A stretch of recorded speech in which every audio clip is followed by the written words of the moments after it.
Hello friends, ഞാൻ Sheeba Jessy. എൻ്റെ പുതിയൊരു വീഡിയോയിലേക്ക് എല്ലാവർക്കും സ്വാഗതം. വളരെ ഹെൽത്തി ആയിട്ടുള്ള ഒരു സ്നാക്കിൻ്റെ റെസിപ്പി ആയിട്ടാണ് ഞാൻ വന്നിട്ടുള്ളത്. ഇത് ബ്രേക്ക്ഫാസ്റ്റിനോ അതുപോലെ ഈവനിങ്ങിന് ടീയുടെ കൂടെയോ ഒക്കെ നിങ്ങൾക്ക് തയ്യാറാക്കി കഴിക്കാൻ സാധിക്കും. അപ്പോൾ വളരെ ഹെൽത്തി ആണെന്ന് മാത്രമല്ല, വളരെ ടേസ്റ്റിയുമായിട്ടുള്ള ഒരു റാഗി കൊഴുക്കട്ടയുടെ റെസിപ്പിയാണ് ഇന്ന് ഞാൻ നിങ്ങളുമായിട്ട് ഷെയർ ചെയ്യുന്നത്. അപ്പോൾ നമുക്ക് റെസിപ്പിയിലേക്ക് പോയാലോ? ആദ്യം ഞാൻ റാഗി പൗഡർ ഒന്ന് റോസ്റ്റ് ചെയ്തെടുക്കുന്നത്. റോസ്റ്റഡ് പൗഡറാണ് ഞാൻ വാങ്ങിയതെങ്കിൽ കൂടെയും ഇത് തയ്യാറാക്കുന്നതിന് മുമ്പ് നമുക്ക് ലോ ഫ്ലെയിമിലിട്ട് ഒരു മിനിറ്റ് നേരം ഒന്ന് റോസ്റ്റ് ചെയ്തെടുക്കുന്നത് നല്ലതാണ്. അപ്പോൾ 240 ml കപ്പിൽ 1/4 കപ്പ് റാഗിപ്പൊടിയാണ് ഞാനിവിടെ റോസ്റ്റ് ചെയ്തുകൊണ്ടിരിക്കുന്നത്. അപ്പോൾ ചെറുതായിട്ടൊന്ന് റോസ്റ്റ് ആയാൽ മതി. ഇനി നമുക്കതൊരു പാത്രത്തിലേക്ക് മാറ്റി കൊടുക്കാം. ഇനി ഇതിൻ്റെ കൂടെ ഒരു 2 ടേബിൾ സ്പൂൺ വറുത്ത അരിപ്പൊടി കൂടി ഞാൻ ചേർത്ത് കൊടുക്കുന്നുണ്ട്. ഇനി ഇതിലേക്ക് ആവശ്യത്തിനുള്ള ഉപ്പും കൂടെ ചേർത്ത് നമുക്ക് നന്നായിട്ട് അതൊന്ന് മിക്സ് ചെയ്തെടുക്കണം. ഉപ്പ് ആ പൊടിയുടെ എല്ലാ ഭാഗത്തും ഒന്ന് മിക്സായി വരാൻ വേണ്ടിയിട്ട് നന്നായിട്ടൊന്ന് മിക്സ് ചെയ്യാം. ഇനി ഇത് തിളച്ച വെള്ളത്തിലാണ് നമ്മൾ കുഴച്ചെടുക്കുന്നത്. ആ തിളച്ച വെള്ളം ഒഴിച്ചു കൊടുക്കരുത്. ആവശ്യത്തിന് മാത്രം കുറച്ച് ഒഴിച്ചു കൊടുത്തിട്ട് നമ്മളിത് സ്പാറ്റില വെച്ച് ഇളക്കി മിക്സ് ചെയ്തുകൊണ്ടേ ഇരിക്കണം. അങ്ങനെയാണ് കൊഴുക്കട്ടയുടെ മാവ് ഇവിടെ തയ്യാറാക്കിയെടുക്കുന്നത്. ഒന്നിച്ച് വെള്ളം ഒഴിച്ചു കൊടുത്താൽ നമുക്ക് പിന്നെ അത് ഉരുട്ടിയെടുക്കാൻ പ്രയാസമായിരിക്കും.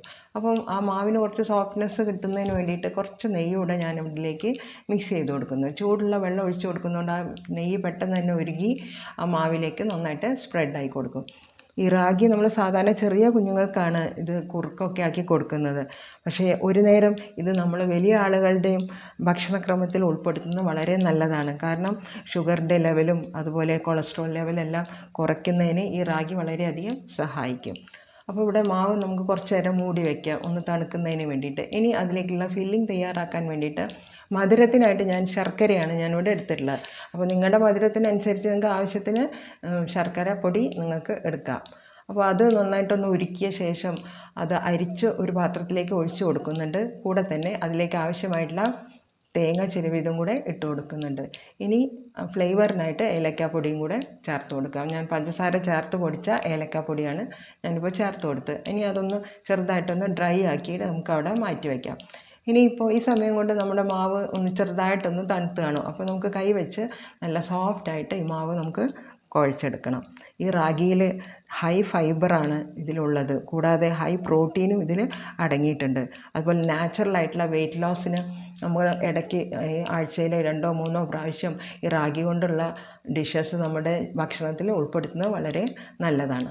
അപ്പോൾ ഇനി നമുക്ക് ഇത് കൈവച്ച് കുഴച്ച് നല്ലൊരു കൊഴുക്കട്ടയുടെ മാവ് ഇവിടെ തയ്യാറായിട്ടുണ്ട്. അപ്പോൾ ഇതിൽ നിന്ന് നമുക്ക് ആവശ്യത്തിനുള്ള വലുപ്പത്തിനുള്ള ഉരുളകൾ ഇതുപോലെ നമുക്ക് തയ്യാറാക്കാം. കയ്യിൽ അല്പം നെയ്യ് തൂവിക്കൊടുത്ത് നെയ്യോ ഓയിലോ എന്തെങ്കിലും ഒന്ന് സ്പ്രെഡ് ചെയ്ത് കൊടുത്താൽ നമുക്ക് ഈസി ആയിട്ട് ഇതുപോലെ ഉരുളകൾ ഉണ്ടാക്കിയെടുക്കാൻ സാധിക്കും.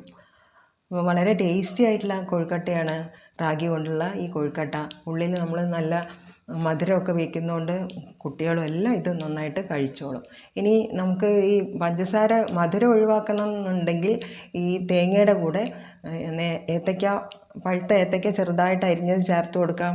അല്ലെങ്കിൽ ഈന്തപ്പഴം ചെറുതായിട്ട് അരിഞ്ഞതെല്ലാം മിക്സ് ചെയ്തിട്ട് മധുരം പാടെ ഒഴിവാക്കിയിട്ട് വേണമെങ്കിൽ നമുക്ക് കൊഴുക്കട്ടയുടെ മിക്സ് നമുക്ക് ഉണ്ടാക്കാം. അതും വളരെ ടേസ്റ്റി ആയിരിക്കും. അപ്പോൾ ഇതുപോലെ കൈവച്ച് ഇങ്ങനെ ഒരു ഗ്യാപ്പ് ഉണ്ടാക്കിയിട്ട് അതിലേക്ക് നമ്മൾ ആ മിക്സ് ഇങ്ങനെ വെച്ച് കൊടുത്ത് ഇത് ക്ലോസ് ചെയ്ത് ആക്കിയെടുത്താൽ മതി. ഇനി നമുക്ക് സ്റ്റീമറിൽ വെച്ച് ആവി കയറ്റി എടുത്തു കഴിഞ്ഞാൽ വളരെ ടേസ്റ്റിയും ഹെൽത്തിയുമായിട്ടുള്ള റാഗി കൊഴുക്കട്ട നമുക്ക് തയ്യാറാക്കിയെടുക്കാൻ സാധിക്കും. അപ്പോൾ നിങ്ങളെല്ലാവരും ഇതുപോലെയൊക്കെ എൻ്റെ ഈ റെസിപ്പി ഒന്ന് കണ്ടിട്ട് ഇതുപോലെ ട്രൈ ചെയ്ത് നോക്കണം കേട്ടോ. കുട്ടികൾക്കെല്ലാം ഇത് വളരെയധികം ഇഷ്ടപ്പെടും. ഉള്ളിൽ നമ്മൾ നല്ല മധുരമാണല്ലോ വെച്ച് കൊടുത്തിട്ടുള്ളത്. അപ്പോൾ ഇത് സ്റ്റീം ചെയ്തെടുത്ത് കഴിഞ്ഞാൽ അധിക സമയമൊന്നും വേണ്ട. ഒരു 4-5 മിനിറ്റ് കൊണ്ട് തന്നെ സ്റ്റീം ചെയ്ത് നമുക്ക് ഈ റാഗി കൊഴുക്കട്ട തയ്യാറാക്കാൻ സാധിക്കും. അപ്പോൾ വളരെ ഹെൽത്തി ആയിട്ടുള്ള എൻ്റെ ഈ റെസിപ്പി എല്ലാവരും ഇഷ്ടപ്പെട്ടു എന്ന് ഞാൻ വിചാരിക്കുന്നു. അപ്പോൾ ഇഷ്ടപ്പെട്ടാൽ ലൈക്ക് ചെയ്യാനും ഷെയർ ചെയ്യാനും മറന്നു പോകരുത്. പുതിയ ഫ്രണ്ട്സ് ആരെങ്കിലും കാണുന്നുണ്ടെങ്കിൽ ഒന്ന് സബ്സ്ക്രൈബ് ചെയ്ത് തന്നെ ഒന്ന് സപ്പോർട്ടും കൂടെ ചെയ്യണം കേട്ടോ. ഇതുപോലുള്ള നല്ല റെസിപ്പിയുമായിട്ട് ഞാൻ വരുന്നതായിരിക്കും. Thank you for watching.